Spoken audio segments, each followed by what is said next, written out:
am Orlando Jones, and I just want you to know that the Moana Nui Podcast will be starting soon. Stay tuned, yo. I'm Veronica Taylor, and from myself and Ash Ketchum, I just want to say, Moana Nui, I choose you!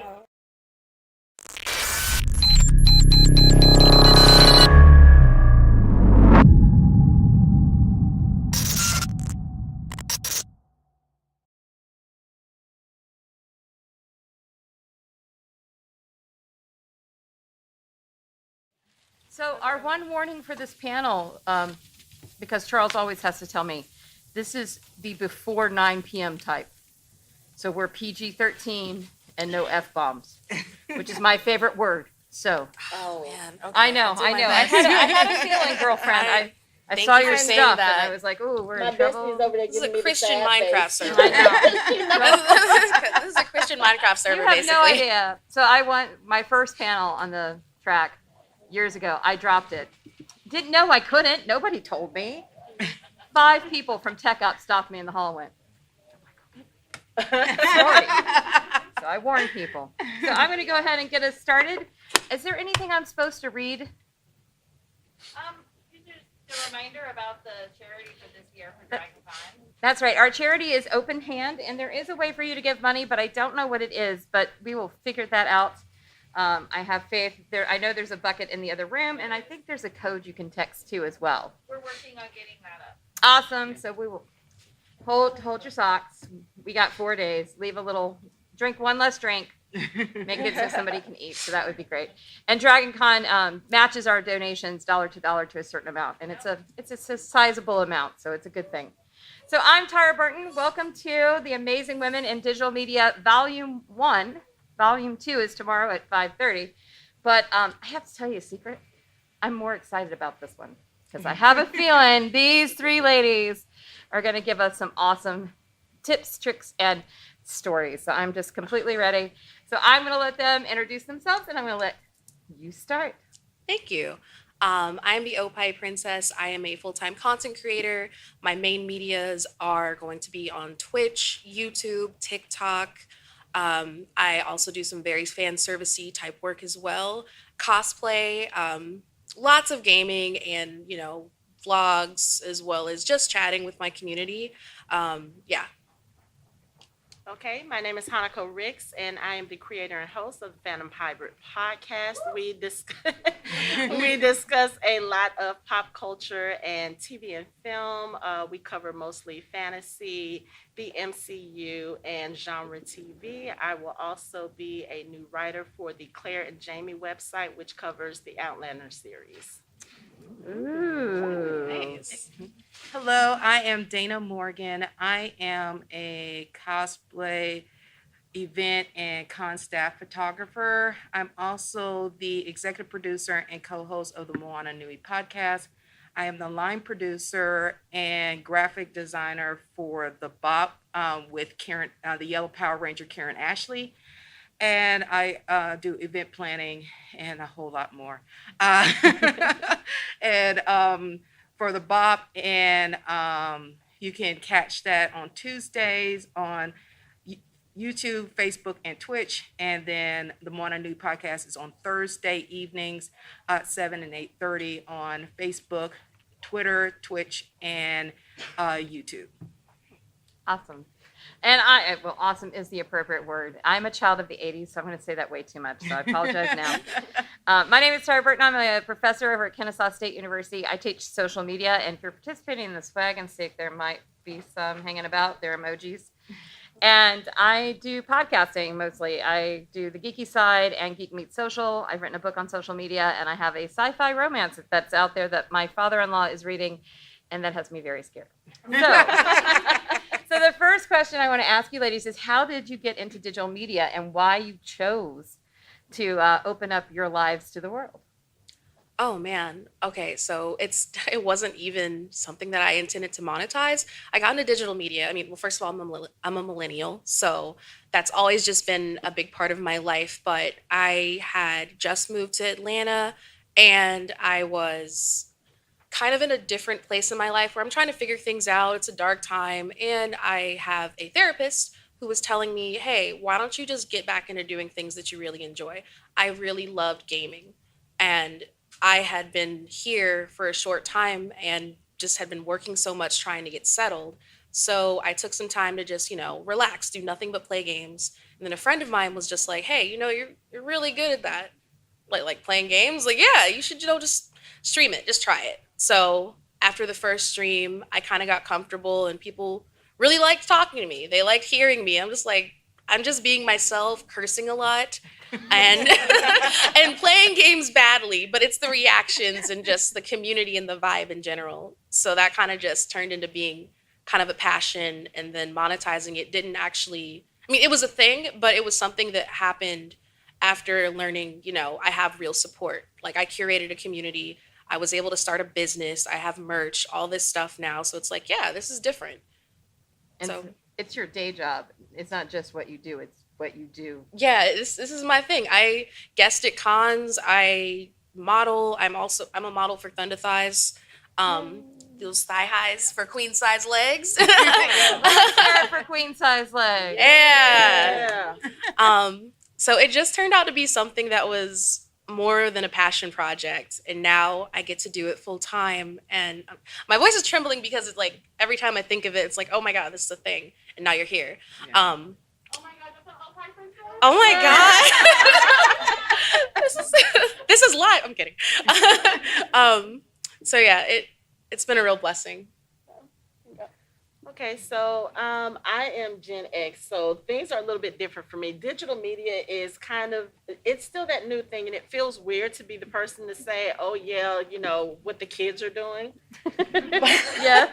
But I've been podcasting off and on since 2006. I was a guest. I started out as a guest on the Sci-Fi Party Line podcast, which was another young Black woman who was into sci-fi and fantasy, which back then there were not a lot of us around. So a friend of mine got me together with her, and I was a huge Harry Potter nerd at that time, and she was kind of sort of curious about it but didn't know a lot about it. So she had me on her show a couple of times to talk about it, and this was right around the same time I started coming to Dragon Con. So she was like, oh, what's that? Oh, okay, let's have a conversation. So I guested on her podcast several times, and then at some point I just became a co-host. I don't know when that happened, but she started introducing me as her co-host. We started talking about a lot more pop culture, and it was just, for me, having an avenue to actually talk about this stuff, because if you're a true nerd, you know that a lot of times the people that are in your life, they really have no interest in what you're trying to say. They're like, I can't believe you're really into that like that. It was just one of those things where I was glad to have an outlet to be able to talk about this stuff. And then the pandemic happened. Mm-hmm. And all of the conventions got taken away. Everything just kind of went away. And I was sitting in my house with no creative outlet to talk about the things that I loved, and she had been trying to get me to start my own podcast for years. And I was just kind of scared to do it because, you've heard of imposter syndrome. You think, oh, there's somebody out there who's doing it better, who's doing it in that sort of way. And so I dealt with that for a long time. And then finally I was like, okay, you know what? I'm just going to go ahead and do it. Even if nobody else listens to it, at least I'm having fun. Yeah. So that was how I got into that digital space. I've also been a blogger off and on for the last 11 years. I've written for HollywoodNews.com. I was an Examiner back when Examiner was big. And like I said, I'm about to start writing for another website. So it's just having the outlet to be able to be authentically me and be able to geek out about the things in the way that I do. Like, people will tell you when I talk about things, I get excited, I get passionate. And to be able to have an outlet to be able to do that has been just one of the things that's like amazing for me. But I want to get to the level that she's at. Like, I want to be able to sit at home and do this for a living. So I'm gonna be like you when I grow up. Please don't perceive me right now as I sit in front of all of you. Don't look at me. Look at them. I'm just pull the mask down. It'll be fine. Exactly. As far as myself, my full-time job, I am an event planner, event coordinator, and executive assistant. So do everything. And with me being a photographer, I do corporate photography too.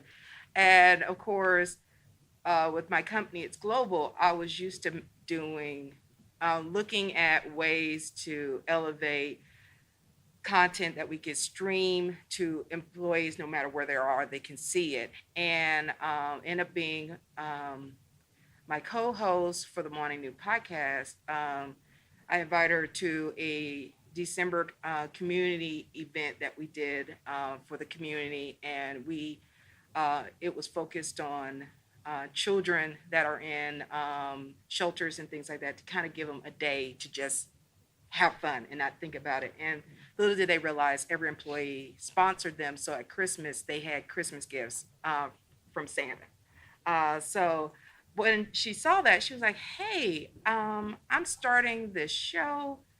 Would you like to come on as a guest co-host? I was like, sure, why not? Did that. She's like, can you come back again? Did that. Then after that, yeah, you might as well just be permanent. And then she had me to really do the same thing as I do at work. We have different segments that I looked at within the con community, what stuff that people are looking for. We have a person come on once a month to talk about indie projects that you should be on the lookout for. And because a lot of people are looking outside of the big three, comics that they can really enjoy. And then we even have a therapist that comes on to talk about different topics like grief and depression, so people can understand if their loved one is going through those things, what to look out for, and how you can support them versus making them clam up. And as I've been of course doing that show for over 2 years, and Karen Ashley, who I know from working with her at the cons, she was like, I've seen your show. I would love to partner with you on a show I'm trying to do. I'm like, sure, yes, I'll be happy to. And so we have the BOP that she has, and they talk about everything about hot topics to the newest shows that's coming out, movies, everything else. And then I have another show that I just recently got asked about. So we got to talk pricing that they want me to be the executive producer for. So y'all may be hearing about that soon. But that's basically how I got into the digital world, and it hasn't stopped yet. Well, I'm actually a combination of two of you. I am also a gamer, and me and my best guy friend played World of Warcraft together.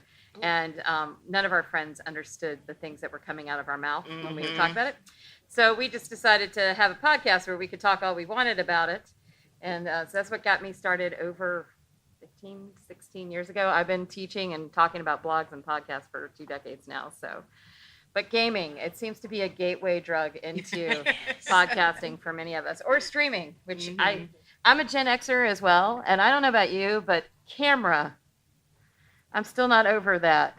Microphone, I'm good with. Camera, ooh, It takes some getting used to. Yeah. It does. I guess since I'm a cusp, I'm like the end of Gen X, beginning of millennial, that I'm like in between. It's okay. I'm far into the Gen X, but we'll move on now, won't we?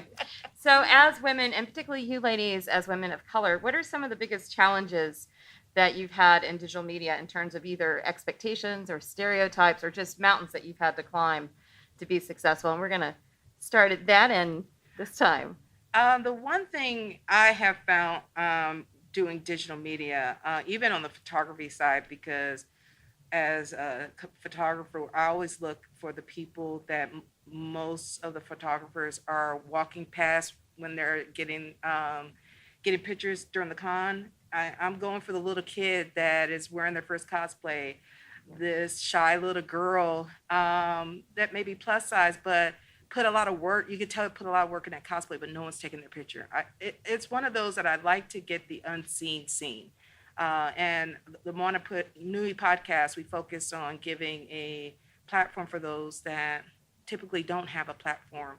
And we get occasionally, like, because we are on a public platform, you're causing division by bringing up women, the stuff about women. You're causing division by this. And I'm like, delete.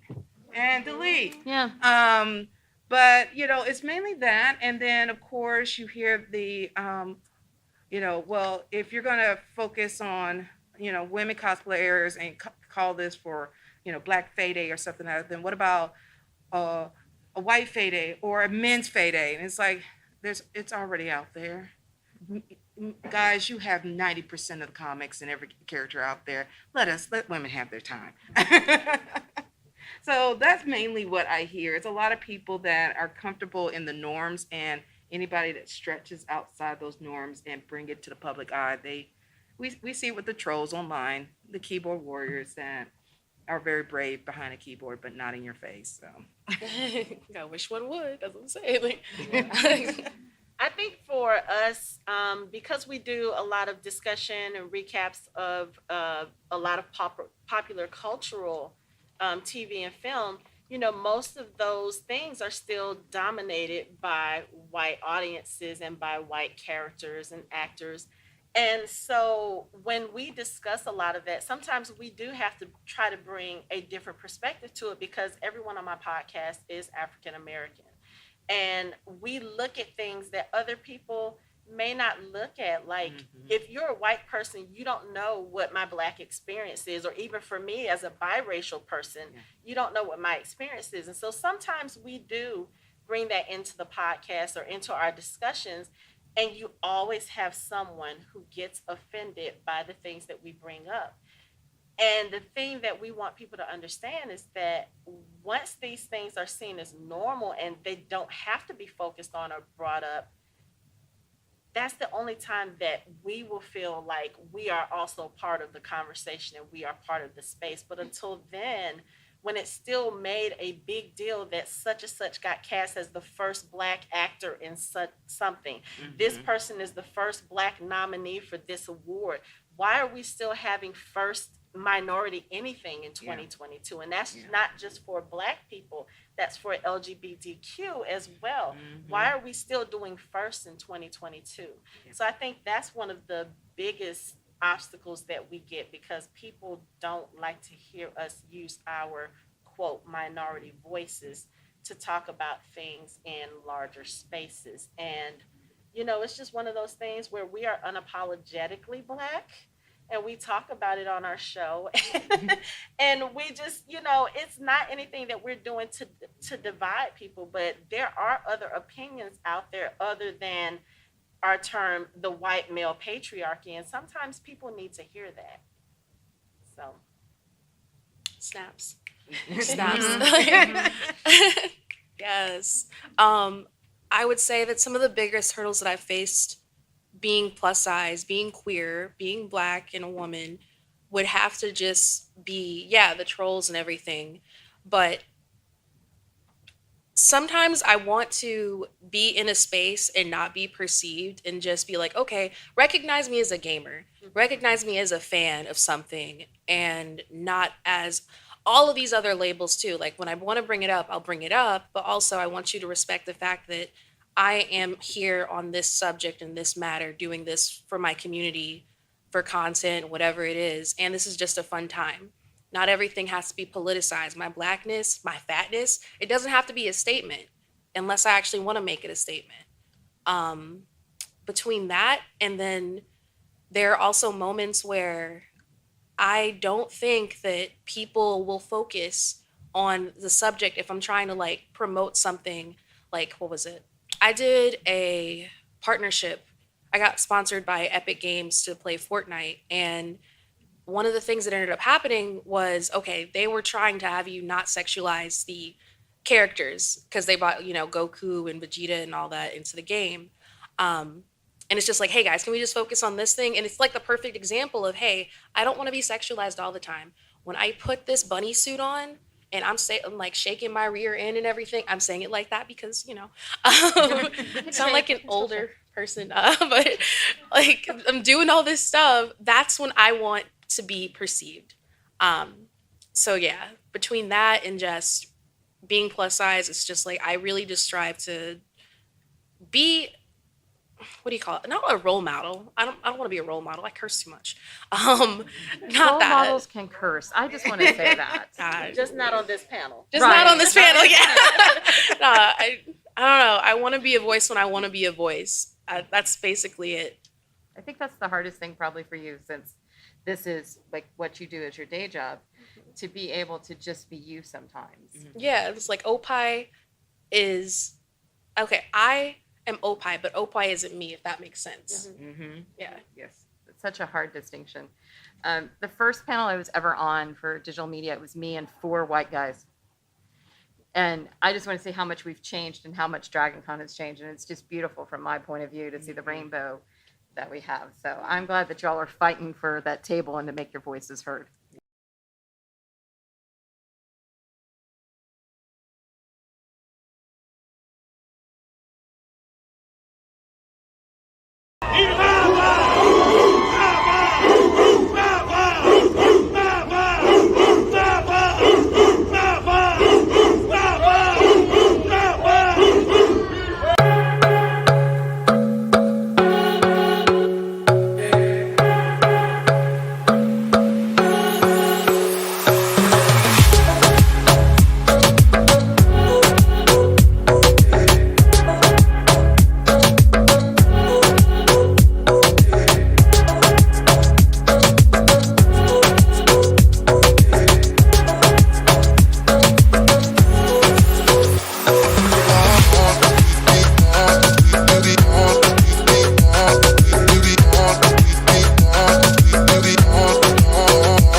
There's a young lady out there that wants to get started in digital media.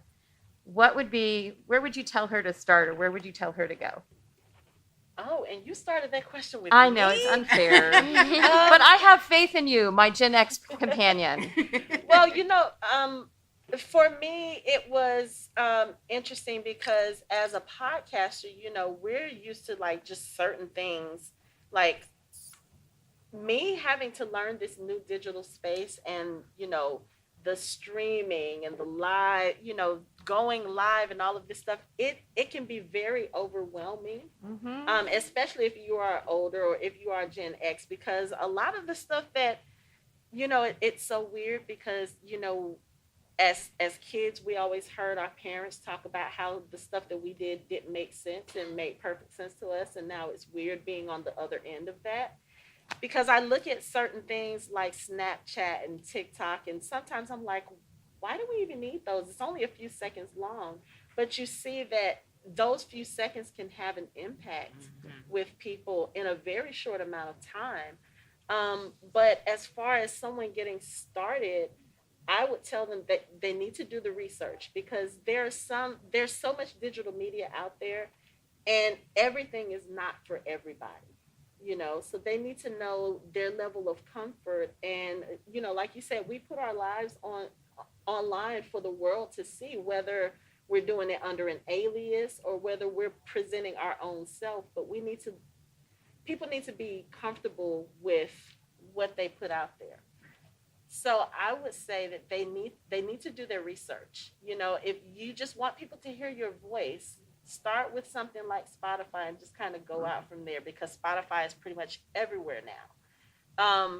YouTube is also great because you have the opportunity to let people see what you're talking about. And this goes back to, like, with me, we started our podcast just audio only. We only started publishing our recorded videos maybe a few months ago. And that's because one of the things people always tell me when I'm sitting on panels or when I'm having conversations is you can hear how a person feels in their voice, but when you can see the way that they react, when you can see their reactions, and as you can see, I talk with my hands a lot. I make motions a lot. I'm very animated when I have discussions. Sometimes the things that I say may not seem funny when you just hear it, but if you see my facial expressions, it changes the whole concept of what you're hearing. So I would tell that person, find out what you're comfortable with, and then start small. Start with those and see how that works for you, and then start branching out. Digital media is one of those spaces where you're always learning something new, and you can't be afraid of that. And I know there's a lot of people who are very hesitant about being on social media, very hesitant about those kind of digital spaces. But if this is something that you want to do, you have to learn to overcome that fear and those obstacles in order to make it work for you. I agree. My biggest problem is fear. Dana? For me, I will say for anyone trying to get in, one, what type of digital media you're trying to get in, whether it's photography, whether it's podcasting, and one of the other things, I am also a voice actor. So if you're going in that direction, it really depends on that. So if you're looking on the photography side, I always tell people, get familiar as, let's say, do your research of the equipment. You don't have to buy $10,000 worth of equipment. I see so many people do that, and they, sign up for some classes, get your basic equipment, the basic kits, learn how to use your camera first, then you branch out into the fancier stuff, because then you can do like sports photography, things like that. On the podcast side, same thing. Do your research. What are you passionate about? Because you can talk about anything, but we know from work, if you don't like what you're doing, it shows, whether it's audio or video. And for both podcasts, we're live. Moana Nui, we're live every Thursday. Is where we do a recording, and that's usually if we're at a con and the reception is crappy, we just record it and then air it later. But all our episodes are live, so people get to engage with us. We respond to the comments, we show them on screen. Then also, what is your budget for streaming? Because a lot of people don't know with doing a podcast, depending on how you want to go, it costs money. If you're trying to do multiple streams, you are trying to get a good mic, camera, all that's going to add up after a while. So figure out your budget, start slow. Get your feet wet, get your, see how it works, and then pursue it from there. And the voice acting, I just tell people, a lot of times you find little scripts out there of different shows and things like that. Just practice, record them. Keep doing that. And there's a lot of voice actors and groups on Facebook that will post things. Both me and Opie is voice acting a second time for a second part to a video game. We were in the first video game that came out in 2020. Now we're recording for the new second part of the game that's coming out soon.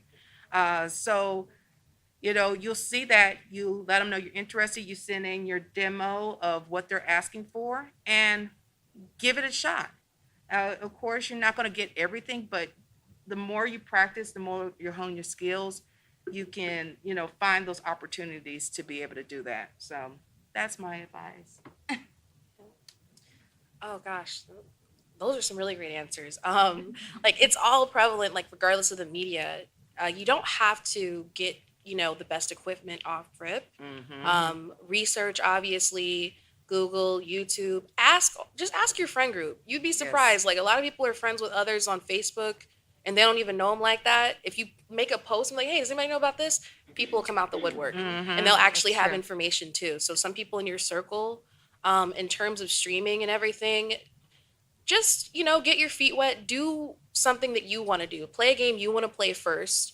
Whether you have a community or not, like, it's not like you're not there to entertain them, but you also want to entertain yourself because you want to enjoy the game, right?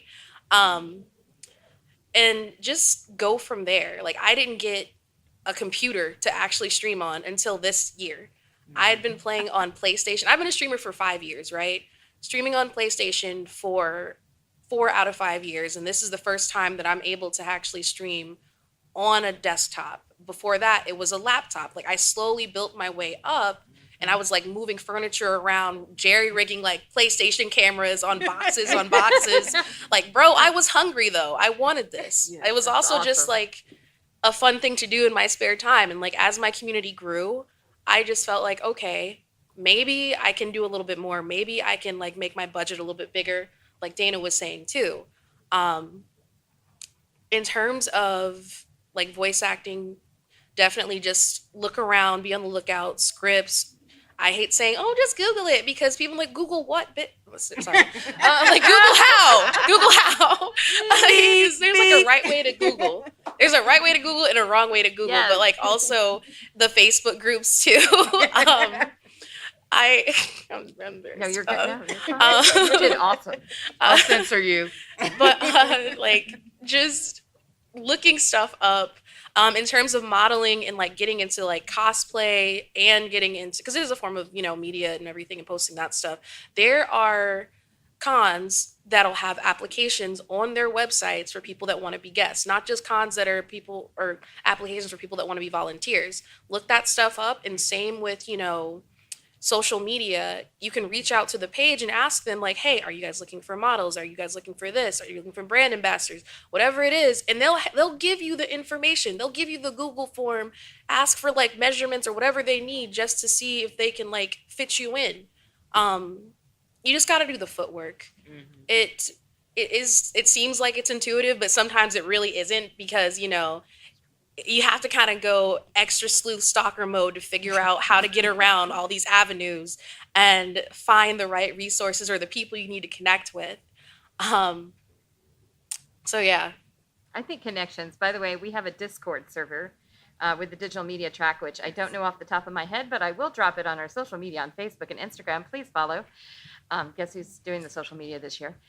So, but they're great. You can ask any question, or if you just need to let off steam about something, it's a great place to do that as well. I'm going to actually add to all these wonderful things. Think about your boundaries when you start. Like, do you want your real name out there? Yes. What about your partner? Do you have children? Think about, or if you're going to talk about the children, how are you going to refer to them? Find out what your boundaries are from the beginning, so that you're not having to try to backtrack to make that all out. Luckily, my husband, who is very much a ghost in social media, doesn't mind that he is not a ghost in my social media. And I never asked him that. So thanks, Shane, even though you're not here. So going off of that, my next question, and you get to start. Are you ready? Oh, God. Yeah, and this one's really different for you in a way, because I think one of the most important things that came out of the pandemic was this idea of work-life balance. Mm-hmm. But a lot of us have work, and then we have this hobby that's like work that we're also doing. For you, you're doing it as your life. And so how do you make a balance between the princess time and on time? And for you ladies, balancing all those things that we're doing during our day jobs. Balance. What's balance? What is that? I don't know. That's why I'm asking you ladies. No, but listen, because I'm still learning to do that. It's crazy because at one point I wanted my desk in my room because I finally could afford my own apartment. And I was like, no, I don't want that, because I would just get out of bed, see my work right there. It has to be in a completely separate room. Between that and just like also trying to take care of myself, like mental health and physically as well. I mean, because like it's a part of my brand and my business and all this other stuff, but it's a little bit harder to do it. I think one of the things that helps me balance would have to be, I don't want to say, oh, get burnt out, because, you know, that's not the right way to like go about trying to get into it. I have to schedule it. I really do have to schedule it and try not to be hard on myself. And if it just turns out to be a day that's a flop and I spent more time taking care of me, then it's just a flop, and then you adjust your schedule. I mean, for me in particular, since this is like my business and everything, I can change my schedule. I know not everybody gets to do that, so it's a little bit different. But the work-life balance aspect is, I end up doing a little bit of work every day no matter what. And at some point, you're chipping away at those tasks and they all get done. So I guess it still is a form of work-life balance, because at least it's getting done. It's slow, but it's going to happen. But also, I'm not trying to like sit down and just do this whole thing right then and there, right now, unless I've got like a deadline or something, you know? I hope that answered it, right? Sounds good to me. Yeah, I hope that answered it. Always chat past the hot potato. Yeah. I'm still learning how to balance. One of the things I have my oldest and my youngest, they still live with me, and they're always telling me, "Mom, you need to sit down. You need to stop. You need to just rest. You need to stop doing stuff." And especially for my generation, we're always told that if we're not doing something, we're being lazy. You're not being productive. Yeah. Like, that is something that has been hard for me. I'm 47 years old. So there's certain things that I'm used to doing and have been doing wrong for a long time. And it's hard to get out of that mindset. But with balancing your regular work life, I work in the school system. I'm an administrative assistant. So there's a lot there. And then a lot of days I come home and I'm immediately back in my office at home, and I'm editing, and I'm, scheduling social media and trying to do that. The only difference is, for me, that doesn't feel like work because it's something that I'm actually enjoying doing. Like, I like being able to put content out there. I like being able to let my friends hear me talking about certain things because, they may not get a chance to talk to me about it. And so that part of it is fun for me, but I do have to learn, hey, there has to be a limit. One thing about me, I also suffer from chronic illness. There's no reason why I should be in a chair 16 hours of the day, but a lot of times I am because I'm really trying to get stuff out. But one of the things I've had to learn is that for some people, having things come out on a certain schedule, that works for them. For me, it doesn't necessarily work like that. We have a total of 6 people on my podcast team. Not all of us record together, but 5 of us are here in Atlanta. The other one is in California. So sometimes those hours may not work so that we can get a particular episode about a particular show out on a particular day. You have to learn to be flexible too, and not be hard on yourself when you have to be. There's some weeks when we may put out 4 podcast episodes that week just because there's so much good stuff. Like I said, we cover a lot of fantasy. We cover all the MCU stuff. And so if you think about even just now, the current schedule, you have She-Hulk, you have House of the Dragon, The Boys just went off. So we cover all of that stuff. So sometimes we'll put out a lot of content in one week. And then there are weeks when I'm sick and physically unable to do it. We may just put 1 episode out.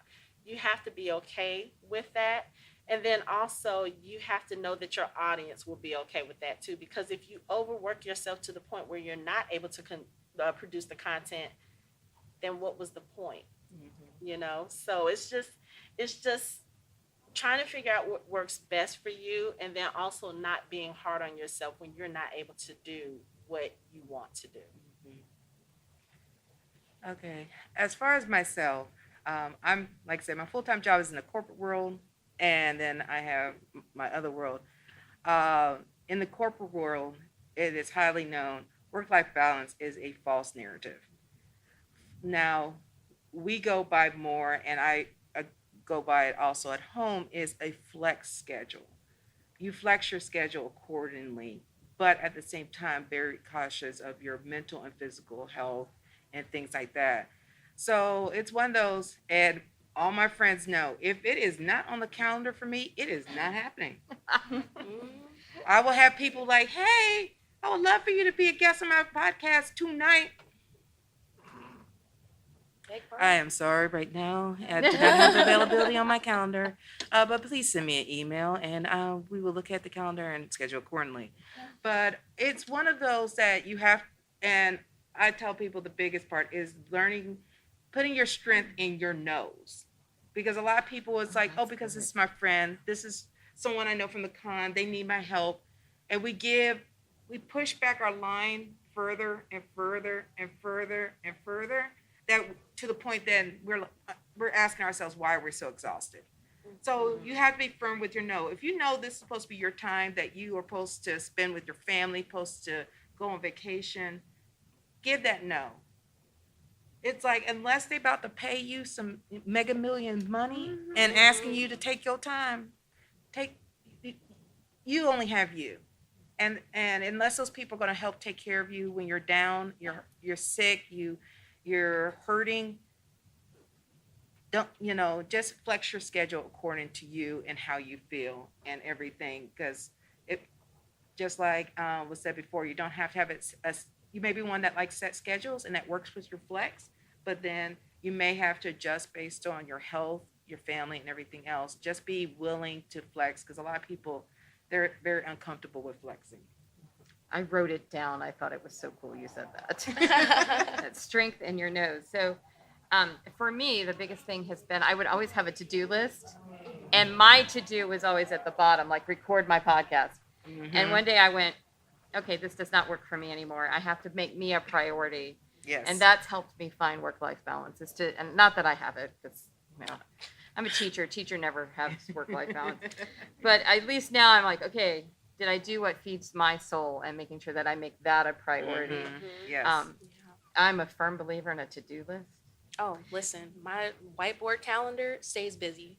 Scribbles everywhere all the time. Papers, everything. I'm still trying to find the perfect system. So, by the way, are you available to be on a podcast next week? We'll talk. Okay.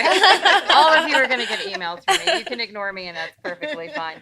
So we're at 3:10, and I'm interested in what y'all want to know about. So who has a question? A couple of questions. You said that you wrote a book on social media. I did. It's called Socially Engaged, The Author's Guide to Social Media. It is mostly outdated, because anything written on social media is outdated when it publishes. Mm-hmm. Oh, gosh. But I have a new book coming out this fall called Socially Evergreen, where I'm attempting to write a social media book that doesn't get dated. Wish me luck.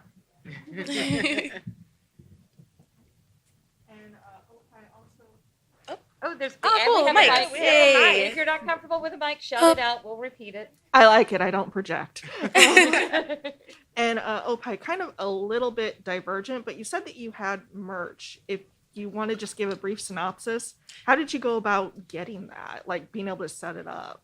Oh, just setting up like the sites and everything, or just Correct. also getting That- all yeah. the Like your distributors, like who you get to manufacture, how you decide to do that. Oh, okay. So, speaking of merch, if you guys want to buy some, by the way, I have it in my. If you want to support the cause, I got stickers. But okay, so seriously, it took a while. I was just talking with my community, and I always thought like, oh, I don't know, but I didn't launch merch until like this past year, and I just looked around, shopped around, asked friends that are vendors and have sold t-shirts and everything before. Just getting feedback, because you want to think about processing fees. You also want to consider membership fees that come with websites. Like I'll use BigCommerce, and I will get my shirts made by Printful, and look at the turnaround time, the quality as well, because some places won't give you mock merch or even give it to you for free, or they'll give you at a discount. And with stickers, there's like a couple, stickers in particular, just as an example, that one, there were like a lot of different websites that I could have chose from, but I heard there was just like poor quality, like always a couple misprints on them. I would definitely recommend looking into Facebook groups too. Like there's this one that's called Vendors of the World, and it's just like a bunch of people that go to different cons and have vended and had tables and stuff, and get information from them. Or if you're at a con already and you're in the dealer's room, just ask people.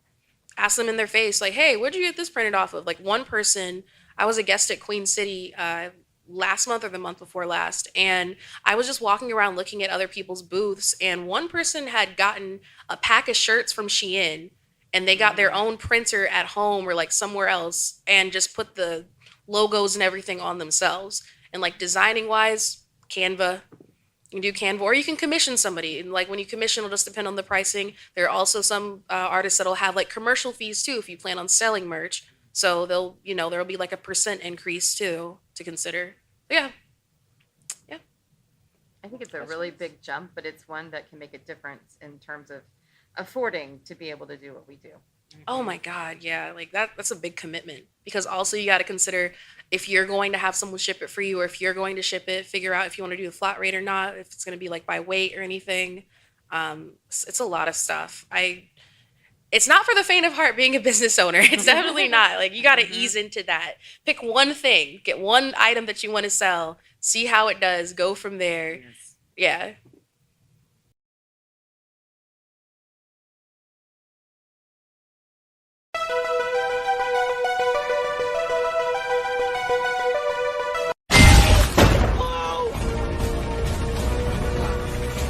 Get it back.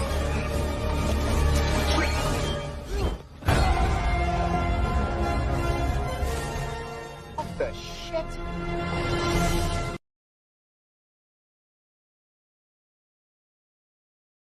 Good advice. Yeah. Other questions? Somebody be brave. Yay. Well, of course you're brave. Yeah. So my question is kind of like I guess especially for you, is like if you could go back and start, like, you know how you say you like someone told you, hey, stream, and then it like progressively turned into a business. If you could go back and start, like, I'm at the like crossroads of now, it's like, do I want to like make a brand and before I start putting out my content, or do I want to start like throwing content out there, seeing how people feel about it before I start to like make the brand, like get logos, stuff like that, like company name. Like, I'm trying to figure out which road do I want to go. Do I want to see if like people are receptive first, or do I like start cultivating a brand first? So I kind of feel like, I mean, I get why you would want to like do the alternate of making sure other people are going to be receptive and everything. Your brand kind of comes as you put your content out. It becomes this thing. Like, the more you put out already and you see people interacting and everything and how you respond, you're going to become known for something in some way, shape, or form. So it's going to make itself. But is your question a matter of if you want to like invest in like all of the things that would come with the content creator life first, like money wise beforehand, or moving into it slowly? Is that? Well, see, that kind of goes into my second question, which is for Hanako. It's like editing and like should I learn that skill? Like, I want to start putting out YouTube videos. So like, should I like invest in like a team, like, or should I just like make it my baby and learn the skills I need to get it at least off the ground? I think it depends on what your comfort level is. For our YouTube videos right now, and this goes back to what Dana was saying as far as equipment and costs. We do very simple. I have a Blue Yeti microphone and I record on Zoom. And the good thing about recording on Zoom, like I said, because we're all in different areas, even though 5 of us are in Georgia, we're like kind of all over the place. You can do your separate audio channels on Zoom, and when you export them, it makes it a little bit easier to edit. I ended up learning how to do it when I was on Sci-Fi Party Line podcast, because at one point, the person who was over that, Kat, she was in school and she didn't think she was going to be able to continue. And she was like, hey, I would really like you to take over this if I have to pull out. So I just started learning on my own just to kind of get an idea of what she did. And then when I started the podcast for myself, I just kind of went in and just kind of kept with the skills that I knew. There are other programs out there that make the editing process easy for people, but it's what you're comfortable with, especially because some technology is very simple and some technology is very, very complex. But our YouTube videos, when I put those up, I just put them up for the most part unedited, unless there's something I absolutely have to take out, just because, again, the people who listen to our show, they like seeing the raw footage because, that stuff that's not scripted. Yeah. So we put it out like that, but I'm planning to get into more of the streaming, and everybody keeps telling me I need to go ahead and start doing the TikTok thing. So I'm going to try to do that. But so it's one of those things with me too. Like my podcast will be 2 years old at the end of this month. So it's something I'm still learning. So, it just depends. Like, I don't have the budget to hire a team. Right. And then also eventually I want to learn these skills and be able to use this so that I can pull out of a full-time job and be able to do this on my own and possibly do it for other people and make a living that way. Yeah. So that's one of the reasons that I'm learning to do it. So, but yeah, and then also too, the thing with a team is that you can get somebody to edit your content for you, but unless they know you inside and out, you're going to look at that and you may say, you know what, I would have done this differently. I would have done that differently. And nobody, especially when you're dealing with people, everybody who's on my podcast team, I've been friends with for years.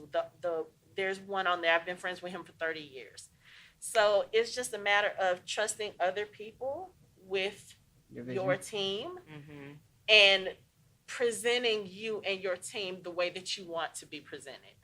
And I just don't know if I feel comfortable letting somebody else do that right now. Same.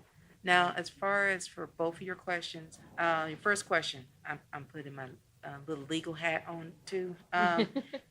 Your brand, your name, you definitely want to capture that, because as you grow it, if someone else has it, you can't get it back. Yeah.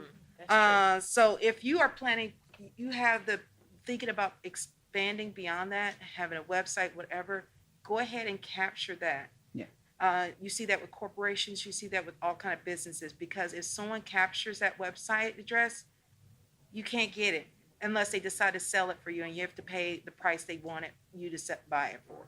So whatever you have as your concept of what your brand is, your logos can always evolve. You see that with even corporations. But what you're going to call your podcast, whatever you're going to have, you whatever works for you, what represents you well, get that locked down. That way no one else can take it, because especially we see that with creators that take off, then they find out someone else had taken that name. TikTok. And now they can't do anything about it, and they have to change their name because someone else has that name. So I definitely recommend that. And as everyone else said, just slowly build your stuff. Then think of yourself, would I prefer to be live? Would I prefer to record and then post it? That will also help you determine how you want to do it. For us, we use the platform StreamYard. I love StreamYard. They have a free one that you can stream to one outlet, but you can pay to do multiple outlets, and it streams simultaneously to all of them. So that allows us to make sure we get the people that are more on Twitter. They can see our content, because not everybody goes on YouTube. Not everybody's on Facebook. But we want to have a variety that people can do. And then later on, it also separates the audio for us, so we can download that and put it on the audio podcast streams. What was that called again? StreamYard. It's I think it's $25 a month. It's Yes. right at that. But it will also record for you, so you don't even have to go live. You can just use it as a Yes, recording. so you place. can pre-record, or you can go live. You can even go live on LinkedIn. All of that. That's amazing. So that's part of that research portion. See what you're comfortable with. And for Moana Nui, it's just two of us. And I do the line production. I get everything scheduled. I use OneNote because my co-host is in the DMV. And that is her way to see everything that I have scheduled, what questions I have put in there already. And it works simultaneously that we both can see what each other's doing before we go on live and everything. So you just got to find what your fit is, and then just slowly go from there. See what free options are there. I edit our videos when we do pre-record and have to edit it. I use Philomore. They have a platform that is great for people who are starting to learn how to edit, that you're not going to have too many difficulties with that one. And a lot of times, and with StreamYard, I can upload my pre-recording, schedule it, and don't worry about it. And then it goes live for me. So like while I've been here this weekend, for Thursday, I didn't have to worry about it because my content went live. Because I went ahead and scheduled recordings that I knew, because I wouldn't be here, that we could still have content going out when I'm not available. It's called, I'll write it down for you, and then you can look at the site, and then they give a trial. They can try it for 30 days for free, and then after that, you can pay for the subscription for it. I was also going to suggest you could do Hit Film too, and you can do that one for free. It's like you can only do it from one particular computer. Yes. Yeah, so one email, one computer, and everything. But it's really good. I use HitFilm for my videos. I don't have videos, so listen to them. So we have time for one more question. If anybody's brave and wants to step up to our center mic, we'd love to have you. Come on down. Love the hat. Thank you. This is actually kind of hodgepodge last minute. So I am a streamer as well, but I don't do gaming. I do art. And Yes. Arts and crafts. we do a live stream twice a week, once on Wednesday, once on Friday. Wednesday is Artapalooza, where we bring in all kinds of artists from all over the world. And my question to you is, how do you keep things fresh? How do you, even though you've been doing your podcast for 2 years, what elements do you change? How do you know when to change it? What's your vibe? Where do you bring it to the next level? I'm going to be honest. I listen to my audience. Yes, same here. I have a few of my real life friends are very, very loyal listeners, and I bounce ideas off of them like, hey, we're thinking about doing this. We're thinking about doing that. Just for an example, when we first started, some of our podcast episodes would go 2 to 3 hours because, again, we're reviewing and recapping TV shows, and we do it episode by episode. So at the beginning, I thought maybe we're talking too long, because you are talking about, on average, we have 4 people on an episode. That's a lot of opinions, especially if it's a show where there needs to be a lot to discuss. So at some point I thought about cutting the recaps out. Like, okay, you know what? Chances are if they're listening to this, they've already watched it. So why do we need to recap? And I got very, very emphatically, do not cut out the recaps, because sometimes when people are listening to podcast episodes, especially if we're recapping, we may mention a scene that they forgot was in the show. And I was told, please don't take those out. Just yesterday, something else that was brought to me was that they like that we're spontaneous. You know, again, we're not scripted. So there are some times when we may have a certain thing to say, and Mike may say something that makes me go, oh, wait, I just thought about something. So they like the spontaneity. So, I mean, for me, that's really it. Even in my everyday conversations, like what you see here, this is how I am 24/7. I'm like this all the time. I can be like this about work. I can be like this about, my fandoms. And it's just a matter of, for me, listening to what people want. If someone says, hey, I heard your episode, but maybe such and such, like, I don't like the way this was said because it might have come off offensive, even though we might not have meant it that way, we go back and look at that. So really, for me, it's about listening to my audience. Yes.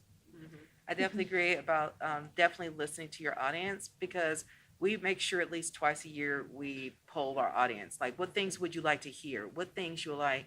And one of them was like, hey, we love that you did this panel, which we call Moana Nui After Dark, which we get, adults, and we talk about the stuff. And one of them was for Disney. I mean, there's a lot of adults that are huge Disney fans.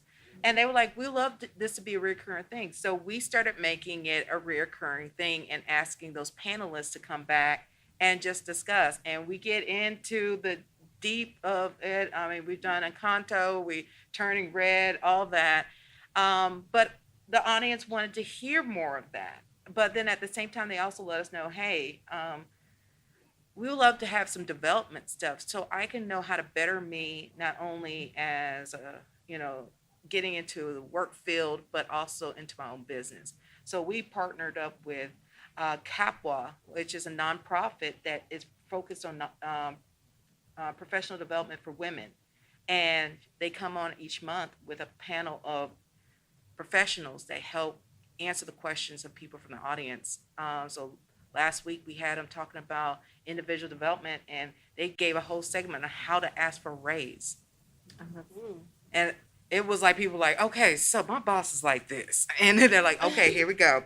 And then they got the real talk from people that are presidents, CEOs and stuff, and they got those answers. So definitely talking to your audience. They're going to be, because they're the ones who's supporting you. They're going to give you that guidance of what to keep them there. And I'm just going to add from a personal perspective, when you start not wanting to get on the air, it's time for a change. Yes. Oh, I mean, and I just went through that, and I changed and dropped a co-host, and I'm doing something on my own now. And I actually wanted to get behind the mic again, and I hadn't felt that way. And I think that's a real, like, your self-check. Mhm. That's a good self-check. Yes. I agree with that. When you're not inspired to create, whether you're talking about pop culture, TV shows, or you're doing your art, if you don't feel it, they're gonna feel it. Exactly. So I just I'm trying to transition from one art form for me personally into another art form, and it's been a long struggle. And I'm getting a lot of good reviews from the people that are there, and I'm just wondering, how do I, change that to be more people and reach that? So I figured, well, if you guys can guide as far as like listening to your audience and that kind of thing, but attracting a newer audience as well. It's hard for me to talk about it because it's like, without you guys knowing the nuances, like we know your show. I understand. Yeah. Okay, Yeah. So for me, when I started my podcast, I have several other people who have very successful podcasts. They told me from the bat, they said, do not expect to get a large audience, even though you're coming from another podcast. A lot of people won't follow you, because for some people, okay, if I started with you here and you branch out on your own, even though that group is like, hey, go listen to her on her podcast, they kind of feel disloyal sometimes. Yeah. So you won't keep your audience. A lot of people told me when you start a new podcast, it can take years before you see a substantial growth in your audience, and that is something that I am finding we're kind of at a plateau right now. That's where I'm at. Keep I doing it. plateaued right at 2K, and I'm like, okay, guys. See, we haven't even gotten there, and like I said, we've been doing it for 2 years, but I don't do it for the numbers. Mm-hmm. I do it because this is fun for me. This is like this gives me. Like when I come home from the day-to-day of my job, this is what brings me joy, to be able to talk about this stuff with my friends and to have fun. The other thing is put yourself out there more. Like one of the things that I love, I've been doing panels here at Dragon Con for 11 years now. For the first maybe 4 or 5 years, I was just on the YA Lit track. Then I started kind of reaching out more, like, okay, you know what? Maybe I should try this. Maybe I should try that. And you can grow your audience that way. Yeah. After every convention I do now, I see an upsurge in my listeners, because people are like, oh, I really like what you said on this panel, and I want to hear more of that. So put yourself out there in more spaces. If you are an artist, put yourself out at different events where you can showcase who you are and what you are and talk to people.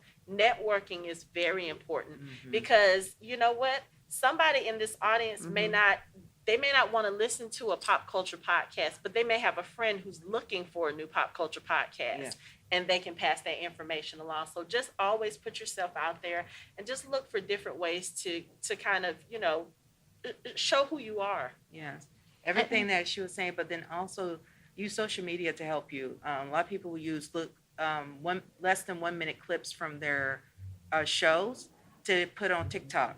And it'll be something that's really interesting that you may be chatting while you're doing your art, and they clip that and everybody's like, oh, I want to hear more of that. Then they go to your link to follow you so they can be part of it. But it's stuff like that. You everything that she mentioned, but also using Instagram, using all those to just do little reels and stuff just to give people a taste and have them wanting more. Right, so, and that's why I'm going to start utilizing YouTube Shorts, since they've now made it where you can take clips of your own content and make a short content out of it.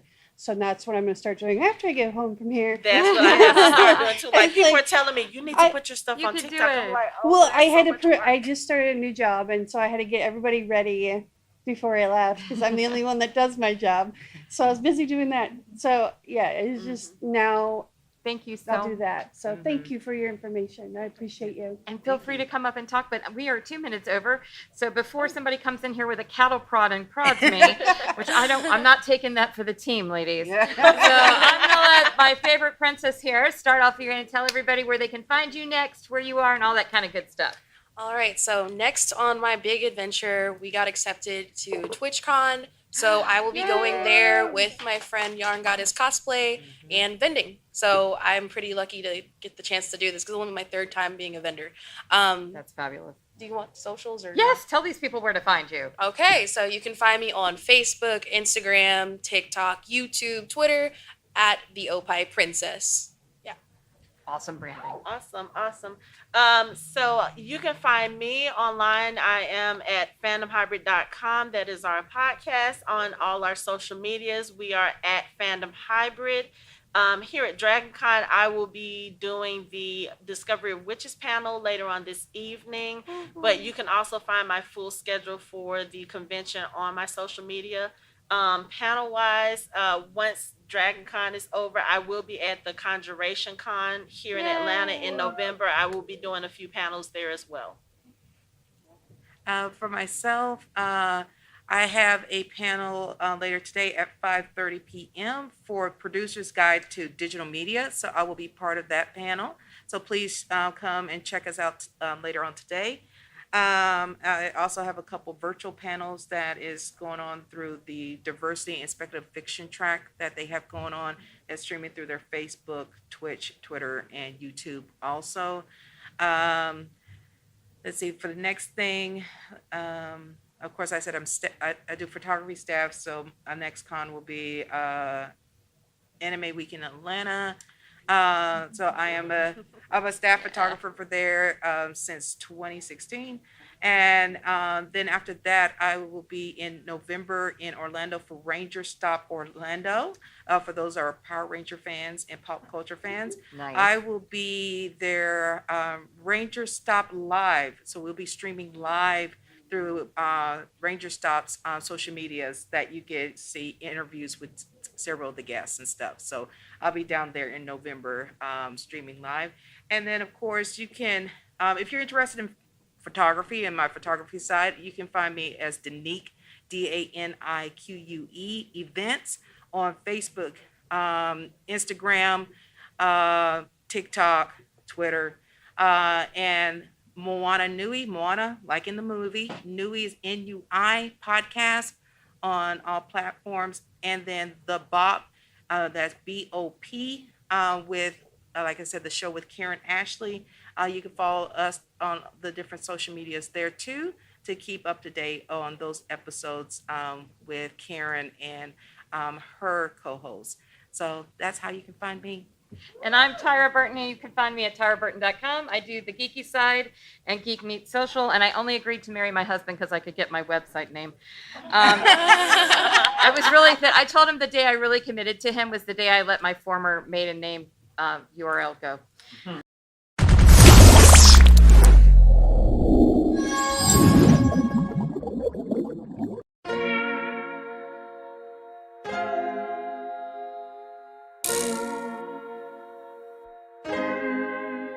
So many stories left to tell, even if we have to ourselves. Can't keep history on the shelf. If they won't tell it, we will. If this the land of the free, it was a freedom then. When they annexed Hawaii and called it Cedar Lands, without any type of payment and no signing off. Called themselves the Republic in 1894. 1.2 million acres overtaken from the native Hawaiians. When they resisted, the West retaliated in violence and erasure. The Hawaiian language is banned as part of colonialism's plan to expand, yeah. Stuck between a rock and a hard place. Multiple bombings of Kaho'olawe as a part of their ongoing war with Asia. Used it as a place for target practice. No consent or compensation. Colonizers call for annexation.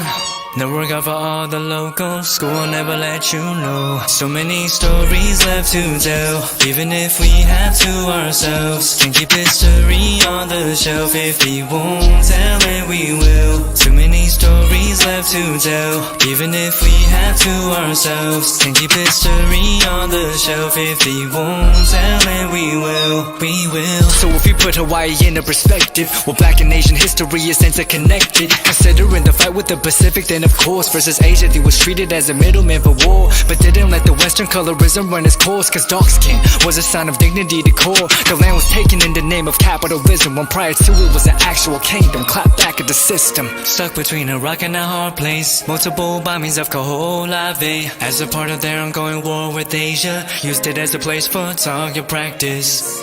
No consent or compensation. Colonizers call for annexation.